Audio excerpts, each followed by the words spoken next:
Good evening, gentlemen. My name is Calvin Anderson from the Student Empowerment Program.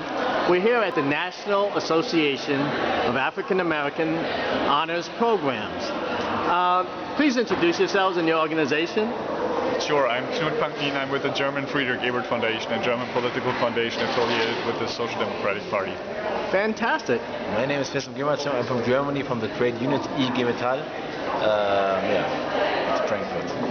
Yeah, my name is Pontus Boström. I'm from Sweden. I'm representing the Swedish Electricians Union.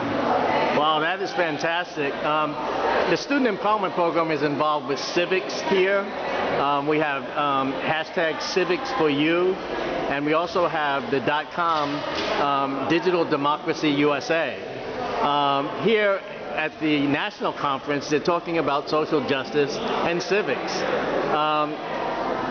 Can you tell us what civics is like in Germany right now, or in any of your work in terms of the international labor ethos?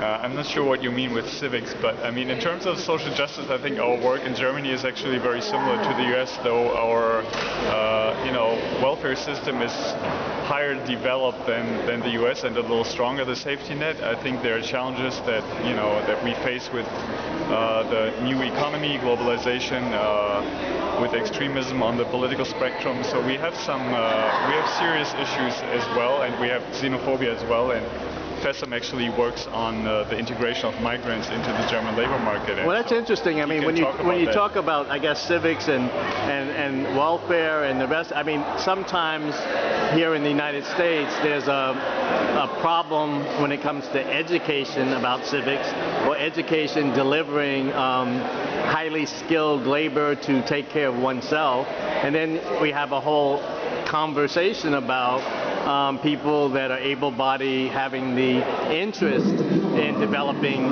self-sufficiency. How do you deal with that, or how is that different in Germany in terms of any of that kind of discussion?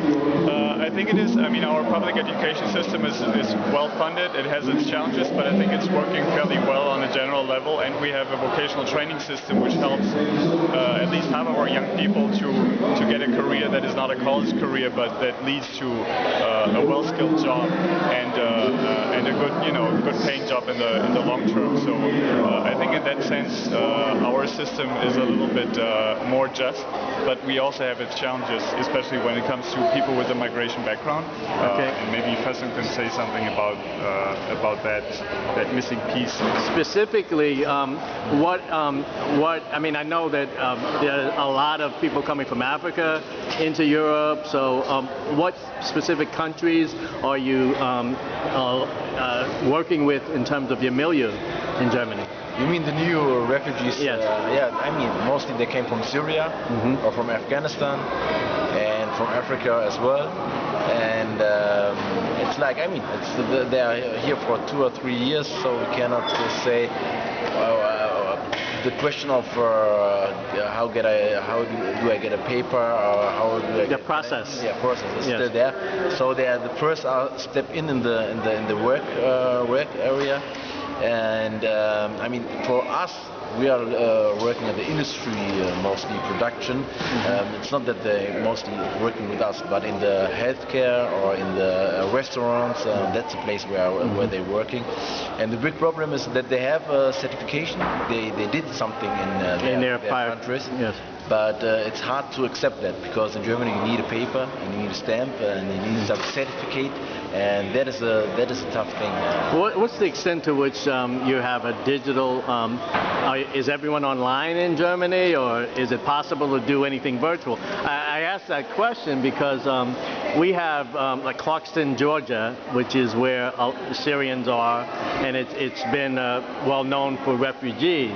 We also have quite a melting pot in Brooklyn, but I mean, at this point we should have more academic caucus between the schools of Germany and Europe and the United States to talk about the human problems and the policies to figure out if we can come up with some solutions. If I'm not mistaken, how I think wired about 80% of Germans have, regular access or use the internet daily. And of course, there's a generational gap. I mean, the older generation has kept up, but the younger generation is spending way more time online. Not always for productive purposes, also Right. recreation. Right. So they spend 2 or 3 hours on their favorite video platform, or on Facebook, or I think that is an important part also for our economy. And I think in Europe we are a little bit behind in terms of internet access and broadband access. The speeds are very low. So we need more public infrastructure investment into that. I don't know what the Swedish situation is. I think we have a more efficient system than you have in Germany today. When we spoke on Wi-Fi in the streets, All right.